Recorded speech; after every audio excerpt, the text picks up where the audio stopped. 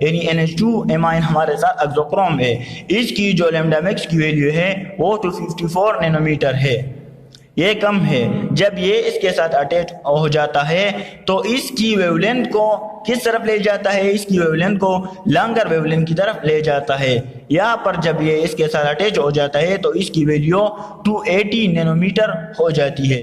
سو یہاں پر اس ایگزامپل میں ہم نے دیکھ لیا کہ کس طرح ایک اگزوکروم کروموفور کے ساتھ اٹیچ ہو کر اس کی ایبزارپشن کی ویلیو کو یعنی لیمڈا میکس کو ہائر ویو لینتھ کی طرف لے جاتا ہے۔ So this is all about chromophore and auxochrome. Okay, thanks.